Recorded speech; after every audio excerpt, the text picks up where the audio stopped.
Rob, would you introduce yourself in terms of what your politics are? And I'm going to do the same with your chat for those who don't know me.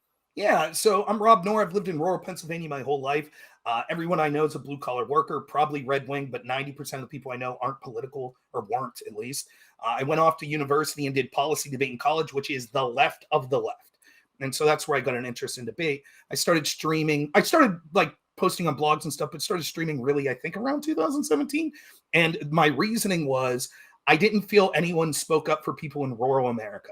So I do consider myself a libertarian leaning conservative, but more than anything, I'm a populist whose primary focus is on corruption in the institutions that I think are a two-tiered system that are entrenching an establishment that means that voices like all of ours aren't heard.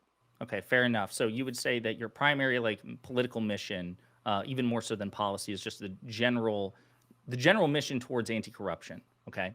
Yes. And I assume that as far as you're concerned, that knows no parties, right? That's corruption for the Democrats, corruption for the Republicans, even if you think corruption is more prevalent on one side. Yes. Fair enough. So for me, for Rob's audience, my name is Jessiah, a.k.a. Pondering Politics. I'm an unapologetically partisan progressive Democrat. I think that the Republican Party is collectively an authoritarian cult of personality with no limiting principle. I think the Democrats, for all their faults, I think that they're by far the better option with respect to policy and record and position and things like that. So I want to see them succeed. I also believe in matching energy, or at least reserving the right to. And kind of to that end, in terms of electoral politics, I'd like to see Democrats take more of a page out of the Republican playbook and be more ruthless electorally. And I'm hoping that for a blue wave in 2024. But that's me. You can find me at youtube.com/@ponderingpolitics. In terms of what we wanted to talk about, I know that we said on Twitter that it was specifically going to be about Devon Archer. Okay. Now, can you, for the audience, say who Devon Archer is and what your position is on his testimony? Kind of give your perspective on it. And if I have any disagreement on it, obviously I'll challenge you there. But so Devon Archer is this businessman who is friends with Hunter Biden. And basically Devon Archer starts this business where he brings Hunter Biden on board, where they're sort of trying to get investments for venture capitalists. So they're going around the world. The way he runs into Burisma, if you don't know anything about this story, Burisma is this gas company in Ukraine that's ran by, this isn't my words, this is the Obama-Biden administration, a corrupt pro-Russian oligarch named Zlochevsky. This dude's been in trouble with the law and accused of things by Western nations for quite some time. So basically, Devon Archer goes over to meet Zlochevsky for one of these business ventures, and Zlochevsky's like, forget about all that. How would you like to be a member of Burisma? How would you like to be on the board?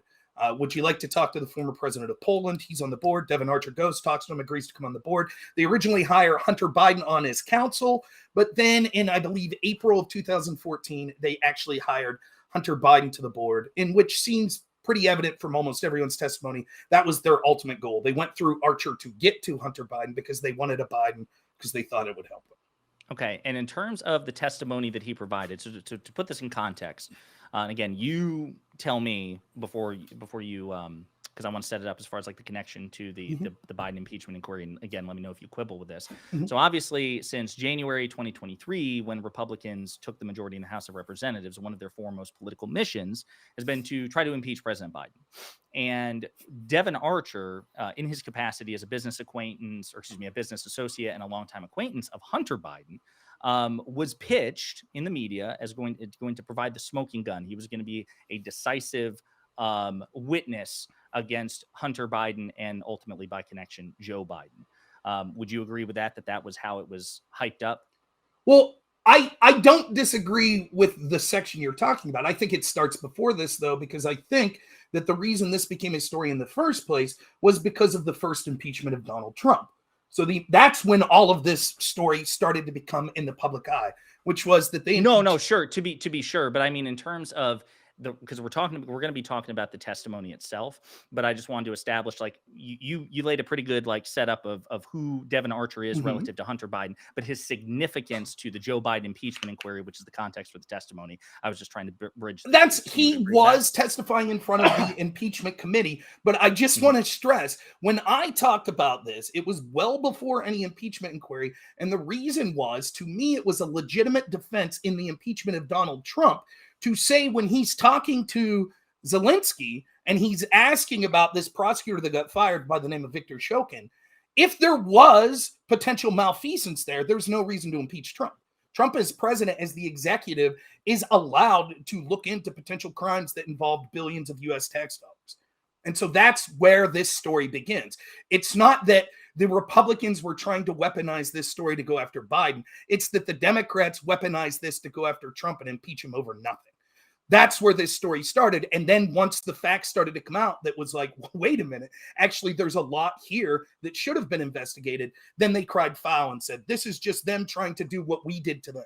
As always, what you'll see is Democrats will be upset that Republicans might potentially do to them what they've been doing to Republicans. So I disagree with your framing of it. I don't think this was initially a get Joe Biden thing. It was a response to No. I'm talking about Trump. the impeachment inquiry itself began in 2023. Yes, that's true. Okay. So anyway, so that's the bridge to it. I don't want to relitigate the impeachments of Donald Trump. Otherwise, we're going to be here well past 90 minutes. So then the impeachment, the testimony of Devon Archer occurs. It's done behind closed doors. The transcript is eventually released. With respect to the impeachment effort against President Biden, what is your take of the Devon Archer testimony? Do you think it's damning? Do you think it's a nothing burger? Do you think it's somewhere in between? Do you think Republicans overhyped it? What's your assessment of it? And I'll give you mine. Okay. So first off, looking at it through the lens of purely impeachment isn't the right way to look at it when you're looking at, I don't really care about Joe Biden. I care about a double standard in our institutions, such as the FBI. And so we could look and say, is it impeachable? That's a difficult question because impeachment's political. You don't even have to prove a crime. So you could say the mere fact that we know definitively that Joe Biden lied about having contacts with his business people, theoretically, people could say, well, that's impeachable. We should impeach him. So I don't know the utility of talking about that. If you like, I could give you the four major things that I saw. That this I will say before you give your four major things, I agree with you that impeachment is it's not criminal prosecution, right? So the standard of evidence is considerably lower. Now the standard is supposed to be treason, bribery, high crimes, and misdemeanors. But what's a high crime and misdemeanor, right? So to your point, you can get flexible. Whoever the impeaching party is can get a bit creative. So go ahead. And it's even I know, like, we're now going to see the Supreme Court just granted cert. Can the president, even after he's president, be charged with a crime? So that if it had to be a crime, you would have this absurd sort of paradoxical argument, but the president can't commit a crime while he's president. So therefore, how could you ever impeach? So clearly when they say high crimes and misdemeanors, it's in the judgment of political people. So even if me and you could argue, technically that's not a crime, it could still be impeachable if that's agreed. Yeah, it's not. It's just simply not a criminal. It's not a criminal standard. I completely agree. Be it Biden, Trump, or whoever else, completely agree. So yeah, go ahead and give your four things. Okay, so what Devon Archer's testimony showed us was, I'll be brief about all of them. One, that Biden was the brand, that's how they were making money, like Joe Biden being there. Second, that Biden met with Vadim and other people. Vadim was like sort of the second in command, corporate secretary. Right. Yeah. So he met with him and met with many other business leaders involved in Rosemont Seneca and with Archer and Biden's business, and was on phone calls with him all the time in front of these business leaders. Third, that Hunter Zolchevsky told Hunter Biden one evening that they were at the Four Seasons, I'm under pressure from Ukrainian government investigations. Call your dad. Or he didn't say, I'm sorry, I want you to make a call. Then Devon Archer left, and he said that a call was made, and his assumption is that that call was to his father, to Joe Biden. Then a few short days after that, we know that's when Joe Biden came up with the quid pro quo to force the firing of Viktor Shokin, the Ukrainian prosecutor who was investigating Hunter Biden's company. And the fourth is that this testimony, and this is the most damning thing, I went from least to most damning, and I'll be interested to get your take on this. The defense of Joe Biden's quid pro quo, you tell me if I'm wrong. This is the primary defense. That firing Viktor Shokin, forcing the firing with $1 billion of your tax dollars of the prosecutor looking into his son's company wasn't a big deal because that prosecutor wasn't really investigating. Correct? That's the argument.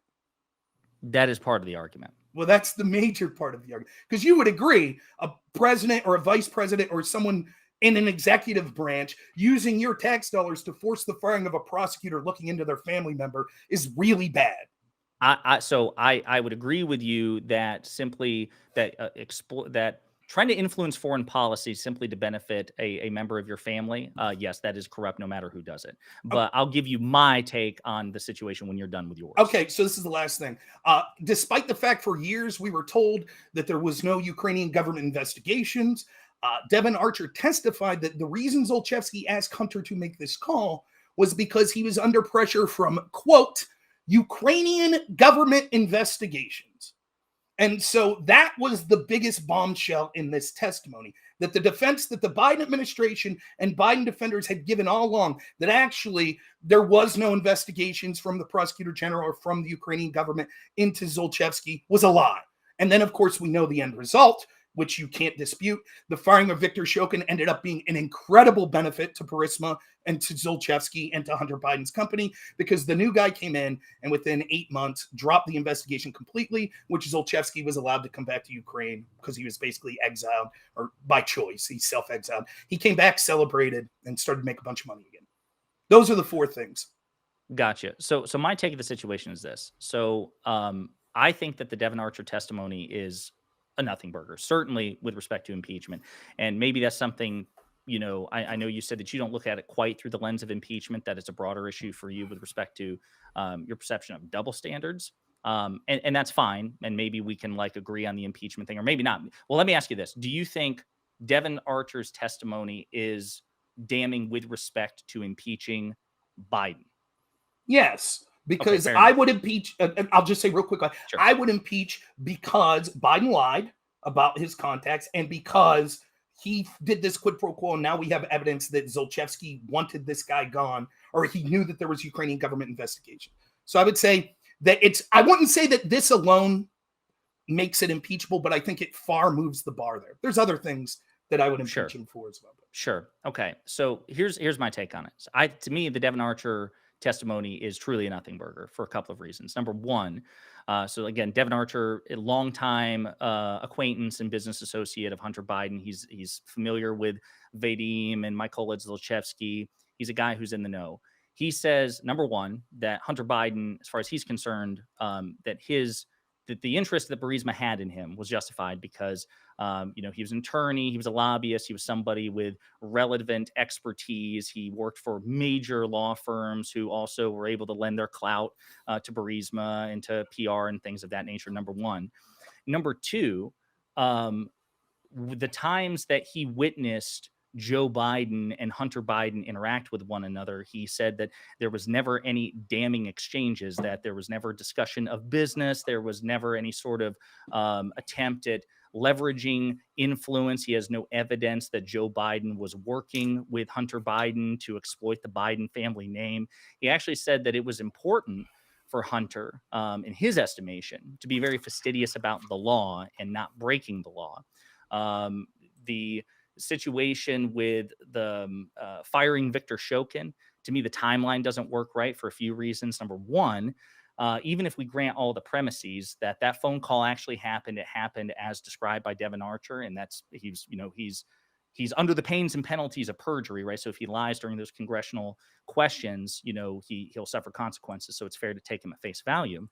But the timeline doesn't work because that trip that then Vice President Biden was supposed to take to Ukraine to pressure the Ukrainian government to make major reforms and to oust Shokin, that was planned weeks in advance before the phone call in early December. So to me, the timeline doesn't work. To say nothing of the fact that the de jure, the official on-paper investigation of Burisma, concerned a timeline that predated Hunter Biden in the first place, right? So it's not like Hunter Biden was in any way implicated by Shokin's on-paper investigations. And there's also at least some evidence to indicate that Shokin wasn't investigating. The fact that I think there were, I can't remember how many millions, 23 million pounds or something like that were unfrozen in 2016 by the British because Shokin wasn't providing evidence against Burisma, so the British could no longer keep those assets frozen. So from Archer's testimony, I would agree that there's some evidence that Vadim and Mykola at least felt or said that they were under pressure from the Ukrainian government, and perhaps you could say that that's Shokin himself. But Archer also testifies that he was told by affiliates of Burisma that Shokin remaining in power would be good for them. So again, there's mixed testimony, but at the end of the day, Archer says that he never heard anything damning from Joe Biden. When, as a matter of fact, at the very end, Dan Goldman asks him, do you agree with this assessment of Joe Biden that he never influenced foreign policy corruptly and that he had no connection to Hunter Biden's business ventures? And Archer says, yeah, I would not dispute that at all. Plus the brand thing, he says Joe Biden's the brand, but then later on he says, well, Joe Biden is part of the brand, not the brand itself. So that's my take on it. To me, it's a nothing burger.